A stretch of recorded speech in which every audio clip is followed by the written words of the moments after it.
Gar thinks it's one of those legendary creatures called Bigfoot. This week on Dark Corners, a child is left standing in the snow for too long. Someone takes a ski trip. And Bo Svensson's past catches up with him. You gave my father one at the '68 Winter Olympics. Scandalous. Written by Psycho's Joseph Stefano, we're looking at TV movie Snow Beast. Look at these! A typical late 70s monster movie. By which I mean, it's Jaws. Oh, it's a fine time to have a panic, just before our winter carnival. I know I've said it before, but good grief, what did monster movies do before the "we can't have this going on around the big event" plot line? Fortunately, Snow Beast doesn't overdo it. Just in time for the winter carnival. Tony, we need this carnival. Sidebar, this is Sylvia Sidney, a star of the 1930s with films for Fritz Lang and Alfred Hitchcock. She made her first film in 1926. But I was only 16. And her last in 1996, Tim Burton's Mars Attacks. I think these guys are very sick. 70 years on the big screen, hell of a career. Can't imagine this was a highlight. Anyway, where were we? Let's just hold our fire until the carnival is over. Seriously. Anyway, I'm getting ahead of myself. This is a response to a missing girl and the reports of her friend. I saw its footprints, I heard it, and it's got Jennifer. Understandably traumatized. So cool. I'm scared, and oh. Just in case the shivering wasn't selling it. Sylvia's grandson, Tony, also gets a glimpse.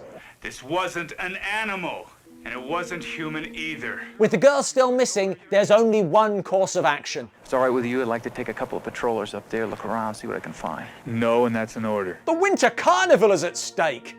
Also arriving is gold medal winning Olympic skier Gar and his wife Ellen. Coming up here was a dumb idea. He's looking for work. Do you know that he hasn't been up on his skis since he won the gold medals? Oh, that must have been tough. This is all I know how to do.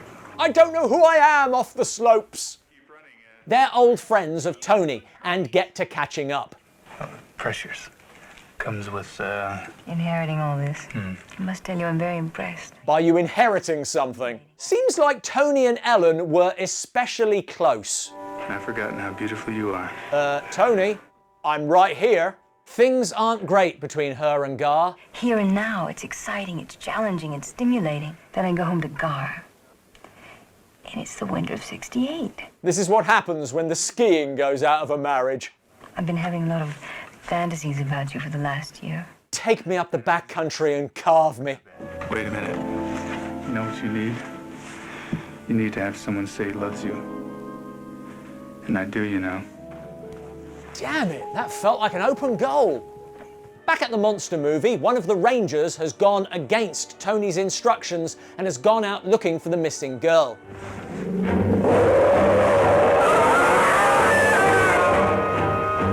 Serves his own right for doing what the heroes should have been doing. The red fade, incidentally, is where the ad breaks came. Works quite well when it coincides with a killing. Just weird elsewhere. His body is discovered by Sweet Tooth. Anyone get that? Tony and Gar catch up. And it wasn't an animal. And it wasn't human either. Yeah, whatever. Stop hitting on my wife. While they're talking, Ellen is out skiing and... I just know Luke Skywalker is down there hanging from the ceiling. She runs as fast as she can. Incidentally, this episode of Dark Corners is brought to you by skiing. If you want to pad out an absurdly thin premise to 90 minutes, no one ever gets bored of skiing.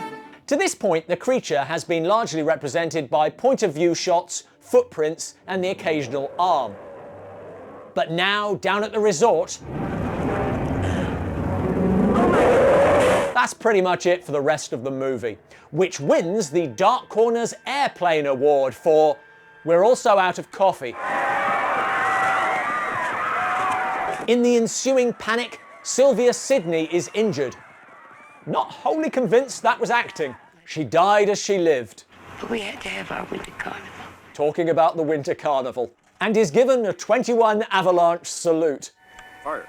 Well, you sure picked a bad time to go to work for Rill Lodge. And I picked the wrong week to quit sniffing glue. Gar finally notices that his wife has now been missing for the last 8 hours.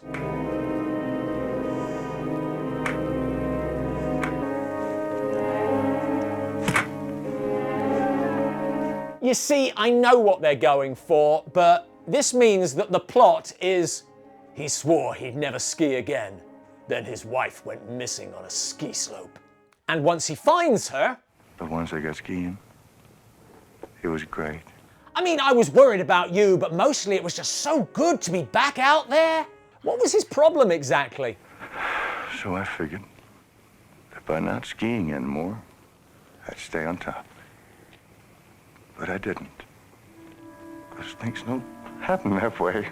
This movie has grossly overestimated my interest in this man's skiing career, and I do feel that of all the sports, it being skiing does make a difference. Maybe it's just me, I've never skied in my life. I don't feel that there were many people in the audience going, wow, we've all been there. Fortunately, the monster now shows up. Did you say something? It sounded like... He's at the door. We'll be safer outside. Can't believe that didn't work. As help arrives, they make a run for it. Watch out for the antlers. Too late. So, some people are dead, but Gar is skiing again, which has fixed his marriage, and Tony is happy to let it go. Why did you decide against me? I loved you both, you know. But he needed me. Some women like to be romanced. I prefer a needy man-child weeping in the corner. The trio head out after the creature, accompanied by Sheriff Paraday. I'm gonna die, aren't I? The monster attacks, taking its cue from the Ewok's Guide to Woodland Defense. How? Fortunately, they were all armed a moment ago, so there's no good reason to abandon their friend to his bloody fate. Run away! Run away! I knew it. After the creature has tired itself out eating the sheriff, they go back to look for weapons. Where can you find anything? There's some skis. Oh, great. Throw them up. Oh, good. I was concerned the skiing part of the movie was over. Gar, finish it! It's going uphill. Does feel like the desperate attempts to make Gar's post-traumatic skiing disorder relevant to the plot have now become ridiculous.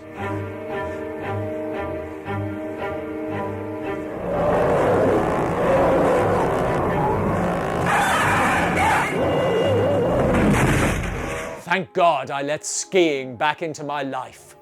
Thanks for watching. Please slalom into the like button. What other horror films would be improved by skiing? Let us know in the comments below. Whoa, one at a time, please. What a mess.